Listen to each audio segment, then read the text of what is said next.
Labid ibn Asam. Dia mengutus seorang pemuda untuk berpura-pura menjadi pembantu Nabi sallallahu alaihi wasallam, lalu kemudian ia mengumpulkan rambut-rambut Nabi sallallahu alaihi wasallam yang rontok, yang lalu kemudian diberikan kepada tukang sihir.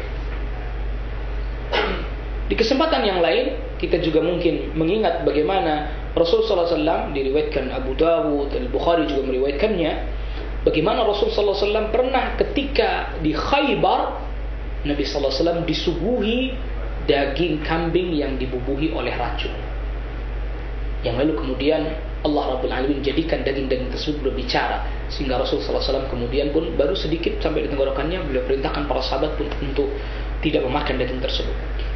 Lihat bagaimana orang tatkala ia dengki, dia mampu berbuat keburukan apapun. Waliyadzubillah, nasallallahu alaihi wasallam. Bagaimana iblis dengan kedengkiannya akhirnya ia kemudian tidak mau mengikuti perintah Allah Rabbul Alamin. Bagaimana dengan sebab kedengkian Qabil membunuh saudaranya Habil. Bagaimana disebabkan karena kedengkian saudara-saudaranya Nabi Allah Yusuf alaihissalam dengan begitu teganya memasukkan saudaranya sendiri karena kedengkian.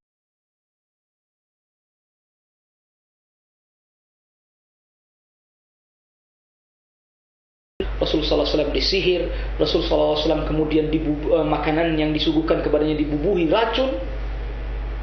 Pantas Allah Subhanahu wa taala perintahkan kepada kita untuk memohon perlindungan dari orang-orang yang sedang dengki. Dalam suratul Falaq, di bagian akhir dari surat Al-Falaq, wa min syarri hasidin idza hasad. Aku mohon perlindungan kepada Allah Rabbul Alamin yang waktu agar memohon perlindungan dari keburukan orang yang dengki tatkala ia sedang dengki. Sebab kedengkian ketika memuncak akan menyebabkan berbagai macam perbuatan buruk, sebagaimana tadi kita telah sebutkan. Iblis tidak mau taat kepada perintah Allah. Qabil membunuh saudaranya sendiri Habil, saudara Nabi Yusuf, dirinya dengan dimasukkan ke dalam sumur. Lalu kemudian Rasul sallallahu alaihi wasallam disihir, bahkan diberi racun.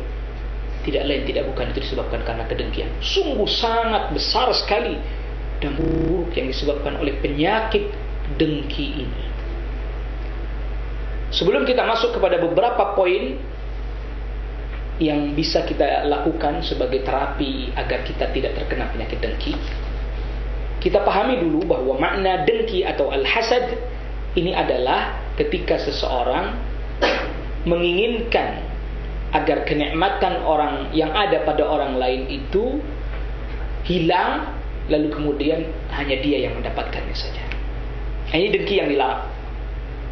Adapun dengki sebagaimana Rasul sallallahu alaihi wasallam sabdakan, la hasada illa fi itsnatain, tidak ada hasad kecuali, tidak ada dengki kecuali di dalam dua hal, yaitu seorang yang Allah berikan kepadanya harta lalu kemudian dia bersedekah, seseorang yang kemudian dia diberikan ilmu, diberikan kemampuan membaca Al-Quran, lalu kemudian dia membaca Al-Quran pagi hari sore hari. Kalau ini kita boleh iri. Artinya boleh iri di sini, kita ingin kita bisa mendapatkan kenikmatan yang seperti itu, tetapi kita tidak menginginkan nikmat itu hilang darinya.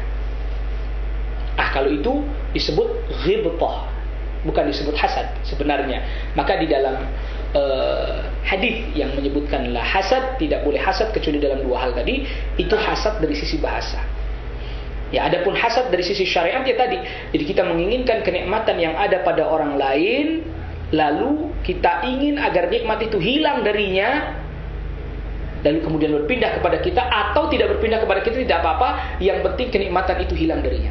Kita merasa senang apabila kenikmatan itu hilang darinya.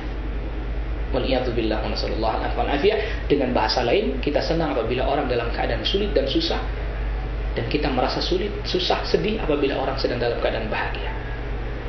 Oleh karena itu, ada beberapa hal yang harus kita lakukan atau bisa kita upayakan sebagai terapi untuk penyakit dengki ini. Di dalam pembahasan kita ini, kalau memang waktu yang kita miliki cukup, kita akan sebutkan seluruhnya. Namun apabila memang tidak mencukupi, kita akan sebutkan sebagiannya. Setidaknya ada 30 poin. 30 poin atau 30 langkah, trik dan tips untuk mengobati kedengkian yang ada dalam diri kita. Sebab setiap kita mempunyai potensi untuk dengki tentunya, karena kita mungkin merasa kitalah yang pantas, kenapa harus dia. Ya seperti orang-orang Quraisy juga pernah berkata bahwa kenapa yang jadi nabi adalah Muhammad. Banyak orang yang lebih layak daripada Muhammad untuk menjadi nabi, lebih pantas. Seperti misalnya Al-Walid ibn Mughirah, dia tokoh kaum, pemimpin kaum. Lalu kemudian misalnya seperti Urwah bin Mas'ud dari Taif, dia juga kaya, terpandang, dan seterusnya. Setiap kita mempunyai potensi itu. Maka kita perlu melakukan terapi pada diri kita sendiri, agar penyakit dengki ini berangsur-angsur hilang dan kita mampu untuk menangkalnya. Yang pertama, tentu bertakwa dan selalu bersabar. Selalu meningkatkan ketakwaan kepada Allah Rabbul Alamin, takut kepada Allah Rabbul Alamin, melaksanakan ketaatan kepada Allah Rabbul Alamin, dan juga bersabar. Dan kita dapati di dalam Al-Quran banyak sekali ayat yang memerintahkan agar kita bersabar. Bahkan terkadang disertai dengan salat. Ya ayyuhalladzina amanu ista'inu bisabri wassalah innallaha ma'as-sabirin. Misalnya firman Allah tabaraka ta'ala, wahai orang-orang yang beriman, mohonlah pertolongan kepada Allah dengan cara sabar dan salat. Ya, selalu bersabar. Ya, selalu bersabar. Karena sesungguhnya Allah akan memberikan pertolongan kepada orang-orang yang sabar. Allah akan bersama dengan orang yang sabar, memberikan kekuatan dan seterusnya. Itu bersabar. Bersabar atas kesulitan yang menimpa dirinya. Bersabar dalam melaksanakan terus-menerus ketaatan kepada Allah Rabbul Alamin. Bersabar dalam upaya terus meninggalkan kemaksiatan kepada Allah Rabbul Alamin. Yang kedua, menegakkan hak orang-orang yang kita dengki. Misal, contoh, kita memiliki atau kita ada dengki kepada seseorang. Dia kan seorang muslim, maka kita harus tetap menunaikan hak-haknya. Di antara hak seorang muslim, ketika berjumpa mengucapkan salam, ya ketika dia sakit dijenguk, ketika dia wafat, meninggal dunia, kita mengantarkan jenazahnya, mensolatinya, mengantarkan jenazahnya. Ini termasuk hak-hak yang harus ditunaikan. Jadi jangan sampai kita misalnya tidak suka kepada seseorang, benci kepada seseorang, lalu kemudian kita halangi haknya. Ketika kita berjumpa dengannya, kita tidak ucapkan salam. Ketika dia sakit, kita tidak mau menjenguknya. Saya nggak mau menjenguknya. Biarkan saja, memang saya nggak suka sama orang itu. Ketika dia meninggal dunia, malah justru bersenang, bergembira. Bukannya ikut mensolati, mengantarkan jenazahnya, malah ikut senang. Biarin aja. Memang dia adalah musuh saya aja. Memang saya tidak suka padanya. Memang saya dengki padanya. Na'udzubillah, nasallallahu alaihi wasallam. Jadi jangan sampai kebencian kita, ketidaksukaan kita kepada seorang, lalu kemudian menyebabkan kita berbuat zalim. Wala yajrimannakum syana'anu qaumin ala alla ta'dilu. Jangan sampai membuat kebencian kita menunaikan haknya. Ya, misalnya ketika ia semestinya mendapatkan informasi bahwa misalnya dirinya mendapatkan sesuatu yang baik, penghargaan lah, atau misalnya ternyata kita tahu, lalu kemudian kita tutup akses informasinya sehingga dia tidak tahu, dan seterusnya. Na'udzubillah wa nasallallahu alaihi wasallam. Saudaraku kaum muslimin, tegakkan hak. Walaupun kita tidak suka kepadanya, walaupun kita benci kepadanya, walaupun kita dengki kepadanya, tegakkan hak. Tunaikan haknya, dan jangan sekali-kali kemudian kita tidak dari orang tersebut. Lalu kemudian selanjutnya, yang ketiga, tidak marah ketika disebut-sebut kebaikan orang lain. Gak usah marah ketika disebut, oh si fulan, dia adalah orang yang sukses, dia adalah orang yang berhasil, dia adalah seorang yang hidupnya baik,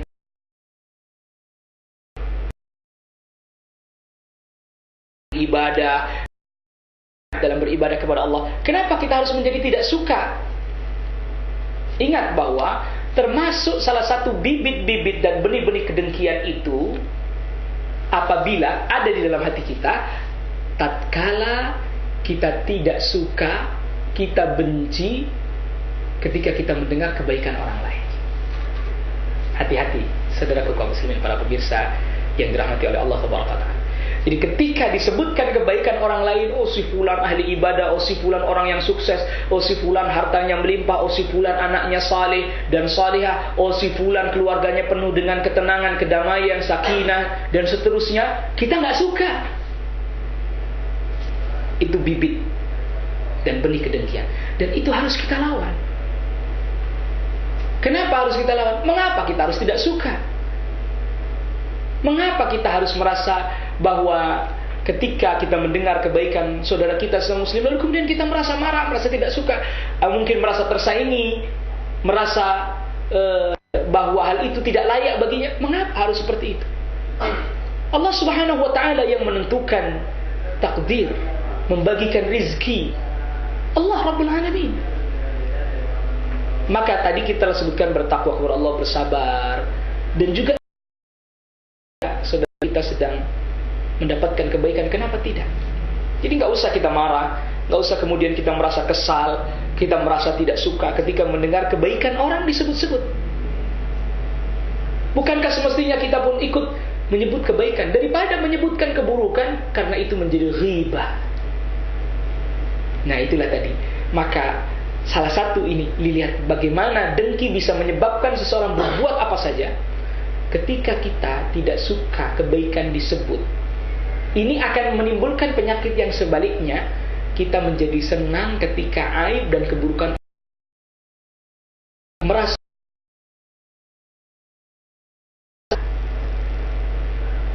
Itulah yang Allah Subhanahu wa ta'ala firmankan, apakah kalian hendak memakan daging saudara kalian sendiri, bangkai saudara kalian sendiri? Jadi kita gembira, senang mendengar aib orang, tapi kita marah dan tidak suka ketika mendengar kebaikan saudara kita sendiri sesama muslim. Ini tanda saudaraku kaum muslimin. Dan hati-hati kalau itu muncul, terus upayakan dan latih diri kita agar kita pun ikut bergembira tatkala mendengarkan kebaikan saudara kita sesama muslim disebutkan di hadapan kita. Kita lanjutkan setelah yang berikut ini. حصن المسلم من أذكار الكتاب والسنة. ادعوا ربكم تضرعا وخفية إنه